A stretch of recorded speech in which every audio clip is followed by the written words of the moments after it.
Hai guys, selamat berjumpa kembali di channel novel populer viral yang keren ini. Sebelum mengikuti kelanjutan kisah Dev atau Chen-Ping yang semakin seru dan mendebarkan ini, mohon bantuan kalian untuk subscribe, like, komen dan share video-video yang ada di channel ini ya. Saat ini admin ingin menghadirkan kembali kisah perintah Kaisar Naga ini dari awal, yang akan admin sajikan 5 episode pada setiap uploadnya. Bagi kawan-kawan para pecinta novel PKN ini yang ingin menyimaknya, selamat menikmati. Perintah Kaisar Naga bab 416 sampai bab 420. Ini, apakah ini batu spiritual? Dev membelalakan matanya dan terlihat tidak percaya. Setelah mengambil batu itu, Dev memejamkan matanya dan mencoba merasakannya lagi, tapi kali ini dia sudah tidak merasakan energi dalam batu itu lagi. Dari mana kamu mendapatkan batu ini? Tanya Dev dengan ekspresi gembira sambil menghampiri Pak Edwin dengan memegang batu spiritual itu. Pak Edwin melirik Dev dengan tatapan jijik, dia mendengus dan mengabaikannya. Saya tanya padamu, dari mana batu ini berasal? Dev meraih kerah baju Pak Edwin dan berkata dengan raut wajah gelisah. Pak Edwin terlihat marah, dan pengawalnya seketika mengerumuninya. Vincent yang melihat itu bergegas menghampiri. Tuan Dev, ada apa? Vincent segera melerai dan menarik Dev, lalu meminta maaf pada Pak Edwin. Pak Edwin, maaf, mungkin Tuan Dev merasa batu ini lumayan jadi dia sedikit gegabah. Hari ini kalau bukan karena melihat muka Vincent, saya pasti akan melenyapkan anak ini. Pak Edwin mendengus lalu mengibaskan tangannya agar pengawalnya mundur. Dev juga merasa kalau dia salah bertindak, jadi dia menenangkan dirinya. Tuan Dev, lantas batu yang ada di tanganmu ini adalah batu permata? Melihat Dev memegang batu yang seukuran dengan telur, Vincent bertanya padanya. Oh, bukan batu permata, hanya saja saya merasa batu ini cukup istimewa. Dev menggelengkan kepalanya lalu bertanya, apakah batu-batu ini ditambang di Gunung Honju? Benar, melihat warna dan bentuk dari batu ini, memang ditambang dari Gunung Honju. Namun batu kecil yang ada di tanganmu ini tidak banyak ditemui di Gunung Honju. Walaupun ada batu semacam ini, itu juga tidak bernilai, terlalu kecil. Vincent menjelaskan. Dev tersenyum, dan tidak mengatakan apapun. Vincent jelas tidak mengerti seberapa pentingnya batu itu untuk dirinya. Sepertinya kalau punya waktu saya harus pergi ke Gunung Honju, mungkin bisa menemukan batu spiritual di sana. Dev berpikir dalam hatinya, luar biasa, batu Honju ini memang sangat luar biasa. Lapisan hijau zamrud ini dilihat dari luar saja sudah sangat jernih, kalau dibuka, pasti lumayan. 10 menit kemudian, Tuan Kusman tiba-tiba berseru keras. Vincent yang mendengarnya bergegas menghampiri, Tuan Kusman, apa kamu mengatakan kalau di dalam belasan batu ini ada barang? Tentu saja, coba kamu lihat. Tuan Kusman mengambil senter kecil dan menyinari batu itu, dan segera cahaya berwarna hijau berkilau di dalamnya. Tuan Kusman memukulnya dengan palu kecil, dan merobohkan kulit luarnya, warna hijau di dalamnya terlihat menjadi lebih hidup lagi. Vincent seketika menjadi senang, kalau memilih belasan batu secara acak saja sudah bisa menemukan barang bagus semacam ini, maka isi satu mobil ini pasti juga akan banyak, keberuntungannya benar-benar bagus. Tuan Kusman, saya sangat berterima kasih padamu, saya akan menelponmu lagi mengenai pembayaranmu nanti. Vincent berkata dengan bersemangat. Tuan Kusman mengangguk, dan kembali ke tempat duduknya, lalu mulai beristirahat. 10 miliar ini benar-benar mudah didapatkan. Tuan muda Vincent, saya sudah bilang kalau tumpukan batu ini adalah barang bagus, kalau kamu membelinya pasti akan menghasilkan keuntungan besar. Pak Edwin berkata pada Vincent. Vincent tersenyum, Pak Vincent, coba buka harga, berapa harga satu mobil batu ini? Peraturan lama, batu Honju 2 kali lebih mahal daripada batu kasar lainnya. Jadi seisi mobil ini harganya 300 miliar, tidak bisa dinegosiasikan. Kalau kamu membukanya dan menemukan beberapa giok zamrud, modalmu pasti sudah kembali. Selain itu biaya pengiriman untuk batu Honju sangat tinggi. Pak Edwin menunjukkan 3 jarinya sambil berkata. Vincent ragu-ragu lalu memandang Dev, karena sekarang Dev adalah pemegang saham terbesar, dan Dev yang bisa membuat keputusan. Tuan Dev, bagaimana pendapatmu? Tanya Vincent. Semua batu itu hanya sampah, jangankan 300 miliar, 30 miliar pun tidak sepadan. Dev berkata dengan enteng, dan perkataan Dev membuat Tuan Kusman yang memejamkan matanya untuk beristirahat langsung membuka matanya lagi. Pak Edwin berkata dengan marah, bocah, apa yang kamu bicarakan? Apa kamu paham tentang perjudian batu giok? Saya memiliki satu mobil batu Honju, kamu bilang ini bahkan tidak bernilai 30 miliar? Jelas-jelas bercanda, Vincent, dari mana kamu menemukan bocah ingusan ini? Belasan batu yang saya periksa tadi diantaranya samar-samar terlihat lijade, giok zamrud dan giok darah ayam, kamu sendiri juga melihatnya tadi, sekarang malah mengatakan batu Honju satu mobil ini tidak lebih dari 30 miliar? Tuan Kusman bangkit berdiri dan raut wajahnya menjadi dingin, saya rasa seisi mobil ini bahkan bernilai lebih dari 300 miliar, kalau kamu tidak mau, berikan padaku. Tuan Kusman tadi sudah mengatakan kalau batu-batu ini adalah batu-batu berkualitas, sekarang Dev mengatakan itu hanya sampah, jelas-jelas bertentangan dengan Tuan Kusman, bagaimana Tuan Kusman bisa tidak marah? Tuan Kusman jangan marah, Vincent bergegas membujuk Tuan Kusman, lalu menatap Dev dengan bingung. Tuan Dev, satu mobil batu Honju ini tidak buruk, dihargai 300 miliar juga tidak mahal. bagaimana kalau kamu tidak percaya padaku? Dave menatap Vincent dan bertanya dengan dingin. Bukan, bagaimana mungkin saya tidak percaya dengan Tuan Dave? Vincent mengibaskan tangannya, kalau percaya, maka jangan mau batu-batu ini. Setelah Dave berkata, dia kembali duduk di samping, dan memainkan batu spiritual yang ada di tangannya. Vincent merasa serba salah, namun pada akhirnya dia menghampiri Pak Edwin dan berkata, Pak Edwin, maaf, tapi saya tidak mau menerima satu mobil batu ini. Pak Edwin tercengang, lalu wajahnya terlihat marah dan berkata, Vincent, Tuan Kusman saja sudah mengatakan ini barang berkualitas, kamu malah tidak percaya pada Tuan Kusman, dan mempercayai bocah ingusan itu, benar-benar lucu, karena kamu tidak mau, saya akan mencari pembeli lain, biar orang lain yang mendapat rejeki. Perkataan Pak Edwin membuat Vincent sangat tertekan, namun karena Dave sudah berkata, walaupun Vincent memiliki keinginan dalam hatinya, dia juga tidak berani menginginkannya. Pak Edwin, kalau begitu batu kasar ini saya mau, hari ini saya akan menunjukkan pada mereka, kesempatan tidak selalu datang setiap saat. Tuan Kusman menghampiri Pak Edwin dan berkata, Tuan Kusman, karena kamu mau, maka saya juga akan memberikan banyak diskon, 250 miliar untukmu, namun saya mau kamu mentransfernya langsung, tidak bisa memberikan hutang. Tidak masalah, saya akan segera mentransfernya untukmu. Tuan Kusman seketika merasa senang, dia bisa mendapatkan penawaran besar ini bahkan dengan 50 miliar lebih murah.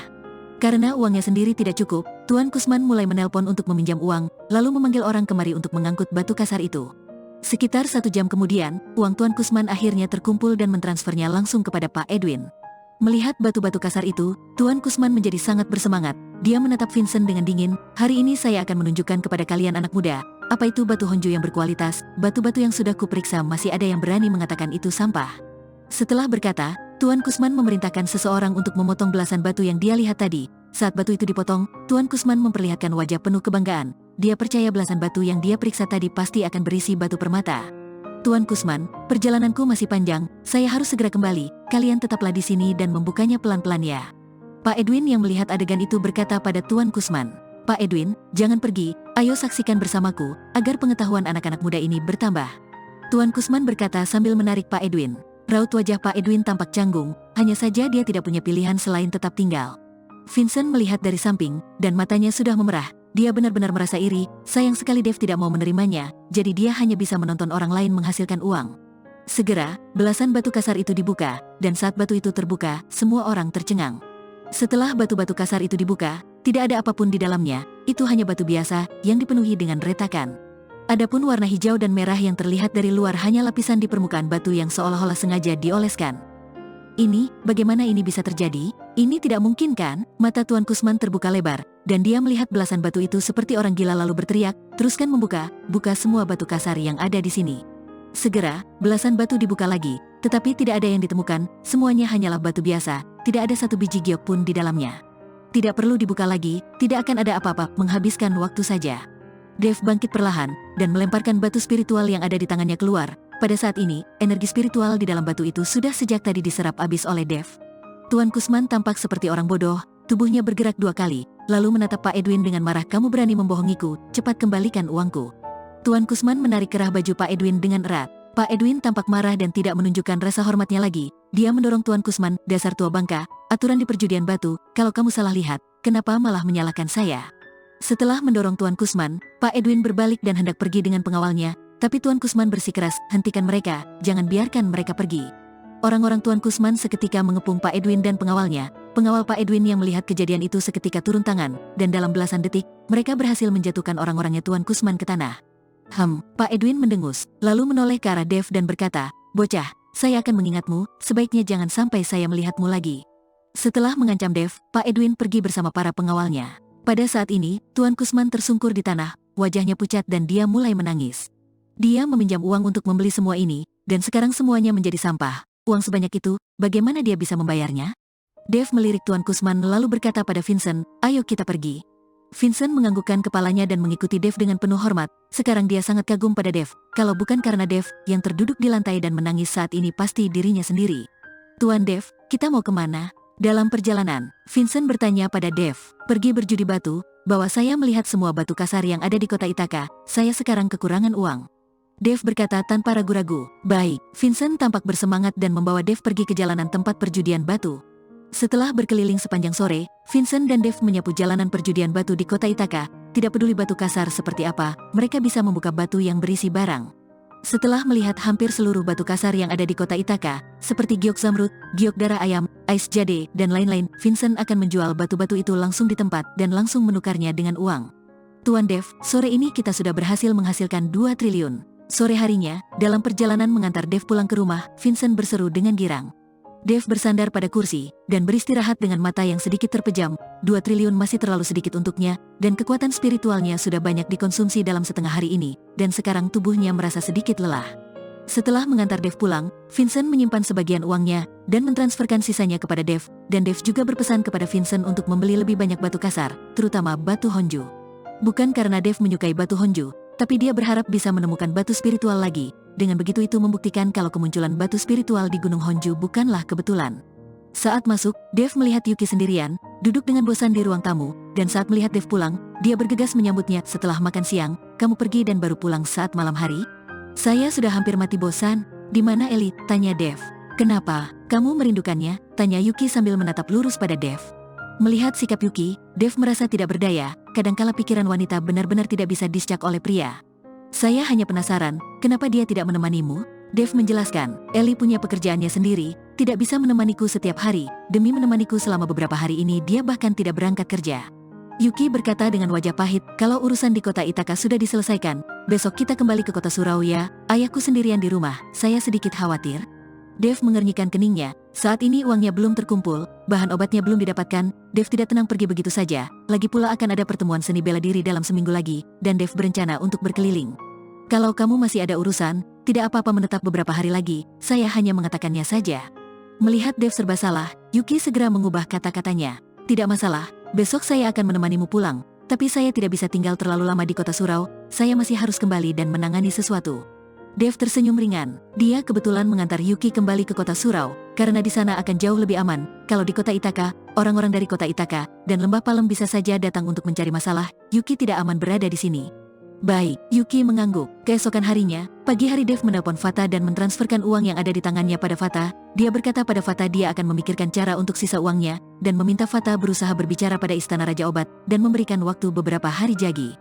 Saat tahu Dev dan Yuki hendak pulang ke kota Surau, dia bergegas mengendarai mobil dan menjemput Dev. Jansen, kamu tidak perlu pulang, cari saja seseorang yang bisa dipercaya untuk mengurus Yayasan Nusantara. Dev tahu saat ini Jansen dan Fata berada di saat yang sangat penting, jadi dia ingin mereka berdua bersama dan menumbuhkan lebih banyak perasaan. Jansen tahu maksud Dev, dan wajahnya sedikit memerah. Tuan Dev, kali ini saya pulang juga sekalian mengurus Yayasan Nusantara, dan saat kamu kembali ke kota Ithaka, saya akan ikut bersamamu. Dev tersenyum dan tidak mengatakan apapun lagi. Jansen menyetir, dan membawa Dev serta Yuki kembali ke kota Surau. Sesampainya di kota Surau, hari sudah sore. Dev dan Yuki tidak pergi ke perumahan Burni Indah, namun langsung pergi ke villa kediaman keluarga Tanaka. Saat masuk, Yuki berteriak dengan penuh semangat, ayah, kami sudah pulang. Juan sedang minum teh di halaman, dan saat mendengar teriakan Yuki wajahnya tiba-tiba tersenyum.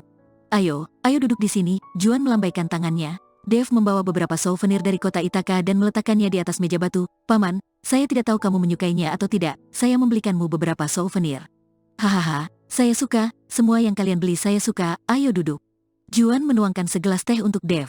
Dev duduk di hadapan Juan, sedangkan Yuki duduk di samping Juan dan memeluk lengan Juan seperti seorang anak kecil. Dev, kali ini di kota Ithaka, pasti bertemu banyak masalah ya? Tanya Juan. Tidak juga, semuanya sudah diselesaikan.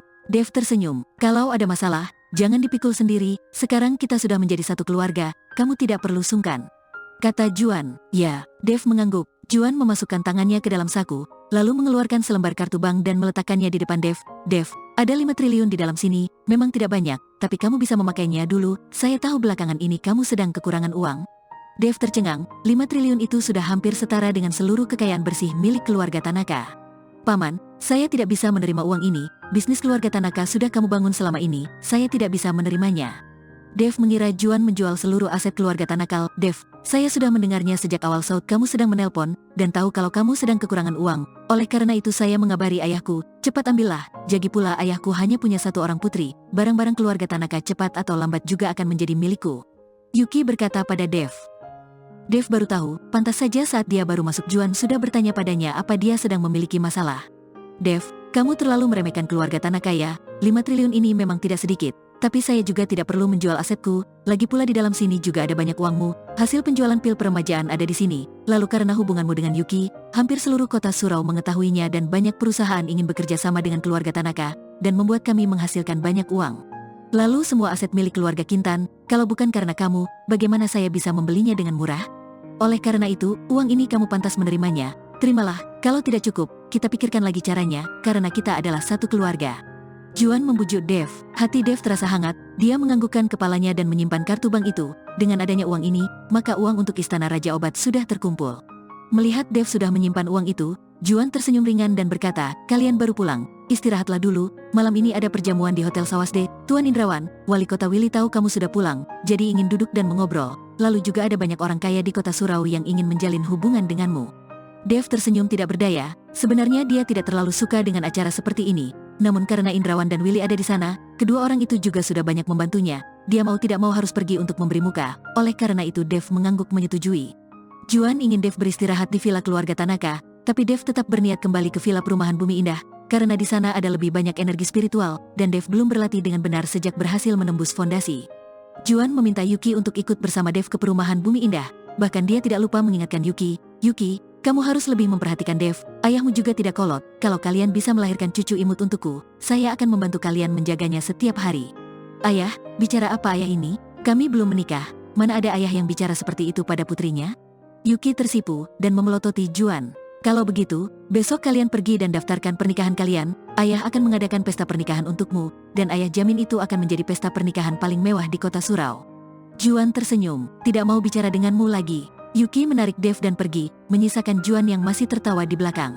Setelah kembali ke villa perumahan Bumi Indah, Yuki yang sudah duduk setengah hari di mobil merasa lelah, dan akhirnya bisa berbaring untuk beristirahat, sementara Dev mentransfer sisa uangnya kepada Fata, dan memintanya untuk segera mendapatkan bahan obat. Lalu Dev duduk bersila dan mulai berkultivasi. Setelah memasuki tahap pembangunan fondasi, kebutuhan energi spiritual Dev semakin besar. Namun, tidak lama setelah berkultivasi, tiba-tiba ponselnya berdering, itu panggilan dari Fata. Setelah mengangkatnya, suara cemas Fata terdengar, penguasa, sesuatu terjadi, semua bawahan kita di villa keluarga Changga sudah mati. Kapan itu terjadi? Dev mengernyitkan keningnya. Seharusnya tadi siang, ini kelalaian saya tidak datang memeriksa keadaan di sini, sekarang saat menyadarinya semua orang sudah mati. Fata sangat menyalahkan dirinya sendiri. Raut wajah Dev menjadi gelap, meskipun dia sudah pulang tapi villa keluarga Changga masih dijaga oleh orang, sekarang semuanya terbunuh. Tahu siapa pelakunya? Dennis Changga, atau orang dari Lembah Palem, atau orang lain? Tanya Dev. Saat ini belum diketahui, hanya saja pihak lain tidak menemukanmu di sini, pasti akan pergi ke kota Surau, penguasa, kamu harus berhati-hati. Fata memperingatkan Dev. Baik, saya sudah tahu, setelah berkata, Dev mematikan teleponnya. Mata Dev yang dalam penuh dengan keinginan membunuh, tidak peduli siapa yang datang, dia pasti akan melakukan pencegahan, datang satu bunuh satu. Bersambung ke